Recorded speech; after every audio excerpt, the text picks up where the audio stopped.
చైతన్య రథం వీక్షకులకు స్వాగతం, నమస్కారం. సంక్షేమంలో మరో మైలురాయి అన్నారు ముఖ్యమంత్రి చంద్రబాబు. అమరావతి ప్రపంచానికే స్ఫూర్తిదాయకం. నల్లమల సాగర్తో ఎవరికీ నష్టం జరగదు. పోలవరం మిగులు నీళ్లు తెలంగాణ కూడా వాడుకోవచ్చు అన్నారు ముఖ్యమంత్రి నారా చంద్రబాబు నాయుడు. సవాళ్లను అధిగమించి 2025లో సాధించిన ఫలితాలకు మించి ఈ ఏడాది అత్యుత్తమ ఫలితాలు సాధించేలా మంత్రులు, ప్రజాప్రతినిధులు, అధికారులు పనిచేయాలని ముఖ్యమంత్రి చంద్రబాబు స్పష్టం చేశారు.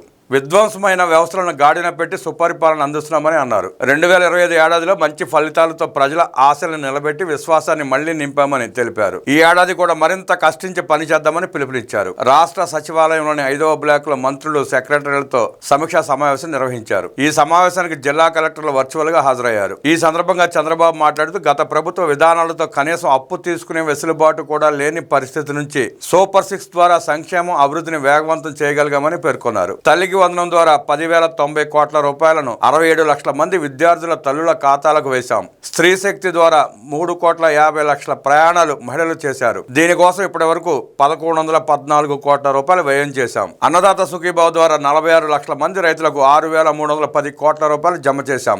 దీపం 2.0 ద్వారా 2 కోట్ల సిలిండర్లను ఇప్పటికి పంపిణీ చేయగలిగాం. దీనికి 2,684 కోట్ల రూపాయలు వ్యయం చేశాం. ఏడాదిన్నరలో 50,000 కోట్ల రూపాయల మేర సామాజిక పెన్షన్లు అందించడంలో సంక్షేమంలో కొత్త మైలురాయిని సాధించాం. 70 వరకు పెద్ద పథకాలు, కార్యక్రమాలు, పనులు చేశాం. సంక్షేమ పాలనలో మరో మైలురాయిని దాటామని పేర్కొన్నారు. గత పాలకులు అమరావతిని శ్మశానం, ఎడారిని ఎగతాళి చేశారు. కానీ ఇదొక స్ఫూర్తిదాయక ప్రాజెక్ట్. రాజధాని అభివృద్ధిలో రైతులను భాగస్వాములను చేస్తున్నాం. పోలవరం అత్యద్భుతమైన ప్రాజెక్ట్. ఈ ప్రాజెక్ట్ పూర్తయితే దక్షిణ భారత్ లో ఏ రాష్ట్రమూ మనతో పోటీ పడలేదు. ప్రతి ఏటా 3,000 టీఎంసీల మేర నీరు వృధాగా సముద్రంలోకి వెళ్తోంది. పట్టిసీమ ద్వారా కృష్ణా డెల్టాకు నీరు ఇవ్వడం ద్వారా శ్రీశైలంలోని నీటిని పొదుపు చేసి రాయలసీమకు ఇస్తున్నాం. నల్లమల సాగర్ ద్వారా రాయలసీమ, ప్రకాశం తదితర ప్రాంతాలకు నీరిచ్చే అవకాశం ఉంది. ఈ ప్రాజెక్టు ద్వారా ఎవరికీ నష్టం లేదు. ఎగువ నుంచి వదిలిన నీళ్లు పోలవరం నుంచి నల్లమల సాగర్ కు తీసుకువెళ్లి వాడుకుంటే తప్పేంటి? పోలవరంలో మిగిలిన నీళ్లు తెలంగాణ రాష్ట్రం కూడా వినియోగించుకునే అవకాశం ఉంటుంది. తెలంగాణ ప్రాజెక్టులు కట్టినప్పుడు నేను ఎప్పుడు అడ్డు చెప్పలేదు. 2 తెలుగు రాష్ట్రాలు గోదావరి జలాలను సమర్థంగా వినియోగించుకోవచ్చు. పుష్కరాల్లోగా పోలవరం ప్రాజెక్టును నిర్మించి జాతికి అంకితం చేస్తామని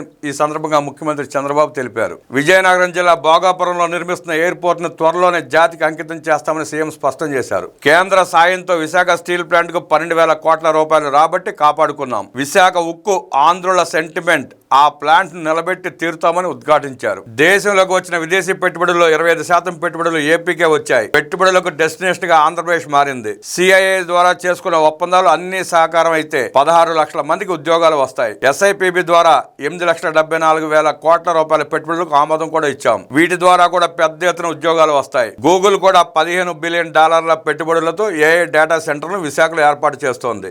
రాష్ట్రానికి పెట్టుబడులు రావడంలో కృషి చేసిన అధికారులు, ప్రభుత్వ విభాగాలను అభినందిస్తున్నాను. అమరావతిలో క్వాంటం వ్యాలీకి త్వరలో ఫౌండేషన్ వేస్తాం. 6 నెలల్లో క్వాంటం కంప్యూటర్ ఇక్కడ నుంచి పనిచేస్తుంది. విద్యుత్ కొనుగోలు ధరను గణనీయంగా తగ్గించగలిగాం. భవిష్యత్తులో ₹19 మేర యూనిట్ కొనుగోలు ధర తగ్గించడం లక్ష్యంగా పనిచేస్తున్నాం. ప్రస్తుతం రాష్ట్ర వ్యాప్తంగా అన్ని రిజర్వాయర్లలోనూ 970 టీఎంసీలను నింపగలిగాం. రాయలసీమలను పెద్ద ఎత్తున నీటిని నిలిపామని వివరించారు. 12% పైగా గత ఏడాది వృద్ధి సాధించాం. ఈసారి 2వ త్రైమాసికంలో 11.28 గ్రోత్ రేట్ సాధించాం. మన లక్ష్యం 16% వృద్ధి రేటు. దానికి అనుగుణంగా పనిచేయాలని కోరుతున్నా. Is of doing business gear March speed of doing business విధానం తీసుకొచ్చాం. అలాగే పౌర సేవల్లో కూడా స్పీడ్ ఆఫ్ డెలివరింగ్ గవర్నెన్స్ సాధించగలిగితే 2026లో మరింత మంచి ఫలితాలు సాధించవచ్చు. పట్టాదారు పాస్ పుస్తకాలను రాజముద్రతో జారీ చేస్తున్నాం. గతంలో ఫోటోలు వేసుకుని ఇష్టానుసారంగా వ్యవహరించారు. రెవెన్యూ రికార్డులను ప్రక్షాళన చేస్తున్నాం. అలాగే రీసర్వే ప్రక్రియను కూడా వేగంగా చేపడుతున్నాం. గతంలో ఎన్టీఆర్ మునసబ్బు కరణాల వ్యవస్థను రద్దు చేసి రెవెన్యూ విభాగాన్ని ప్రక్షాళన చేశారు. 2026 ఏడాదిలో ల్యాండ్ రికార్డులను పూర్తిగా ప్రక్షాళన చేస్తాం.